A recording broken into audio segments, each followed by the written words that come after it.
जो offline customer और online customer में एक फर्क मेरे को देखने को मिलता है कि ऑनलाइन कस्टमर से जो बिजनेसेस होते हैं वो उनके माइंड्स के साथ खेलते हैं, और उसमें आपको रिप्लाई नहीं मिलता। मतलब थोड़े बहुत कमेंटिंग से आपको रिप्लाई मिलता है, जिससे आप बिजनेस को जितना ज्यादा फर्क नहीं पड़ता। दे आर मतलब वो अपने आप को प्रेजेंट कर पा रहे हैं, आपको दिखा पा रहे हैं कि हम भी एक बिजनेस यहाँ पे प्रेजेंट है, मतलब एग्जिस्ट करते हैं। और जो ऑफलाइन मार्केट में है, उसमें अगर आप एक इंसान को भी कन्विंस करने जाते हैं तो आपको उस इंसान की तरफ से 10 क्वेश्चन आएंगे पहले, और आपको उन चीजों का एग्जैक्टली। आंसर करना पड़ेगा। और अगर आप उन चीजों का आंसर नहीं कर पाए, उसको कन्विंस नहीं कर पाए, तो वो कस्टमर आपके पास कभी नहीं आएगा। The simple exactly. थिंग। और यहाँ पे तो सिर्फ आप अपने आप को शो कर पा रहे हो, और किसी तरीके से स्टोरीज के जरिए, एडवर्टीजमेंट के जरिए आप उस कस्टमर को कन्विंस कर रहे हो, जो आजकल ऑनलाइन मार्केटिंग में चलता है। But offline offline marketing is very very hard, I think.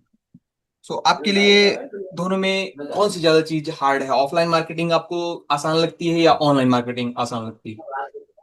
It's not about आसान, क्योंकि मेरे को लगता है कि दोनों ही मार्केट क्रैक करना it's not easy at all. जिस हिसाब से स्टार्टअप्स बूम हो रहे हैं और कंपटीशन बढ़ रहा है, इट्स लाइक जैसे हमारे लिए जॉब थी एक टाइम पे, now hmm. Startups are there. तो मार्केट में आप, अगर ये जैसे मैंने बोला कि मेरा ये फ़ोन है, it's a unique product, it has this unique cover, unique thing, unique screen.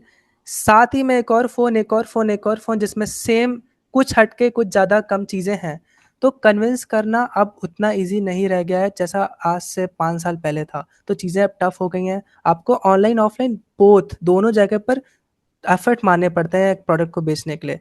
पहले आपका बंदा ऐड देखेगा। ऑनलाइन में मेरे को लगता है कि थोड़ा ज़्यादा इन्वेस्ट करना पड़ता है पैसा as compare to offline. But that's true, ये दैट्स है ट्रू। कि आप ऑफलाइन में कम लोगों पे रीच आउट कर सकते हो, वहीं ऑनलाइन में आप ज़्यादा लोगों को रीच आउट कर सकते हो। दोनों के अपने लूप होल्स हैं और कुछ अच्छी चीज़ें, कुछ बुरी चीज़ें हैं। It's we can't compare both. क्योंकि एज़ अ D2C ब्रांड अगर आप मेरे से पूछोगे, तो मैंने स्टार्ट किया ऑफलाइन ऑनलाइन से, बट मैं सोच रहा हूँ कि अगले 1 साल के अंदर मैं अपना पहला ऑफलाइन एक सेटअप कहीं पर कियोस्क टाइप का, या फिर जहाँ पे कस्टमर एक्सपीरियंस कर सके हमारे प्रोडक्ट को, वो मैं खोलूँ। भले ही वो ऑर्डर करे मेरी ऑनलाइन वेबसाइट से, मेरी मार्केट प्लेसेस अमेज़न जहाँ से भी करे, बट एटलीस्ट उसको एक्सपीरियंस मिलना चाहिए। तो दोनों एक दूसरे को सपोर्ट करते हैं, दोनों एक दूसरे से अलग नहीं हो सकते अभी के जो आज का एरा है।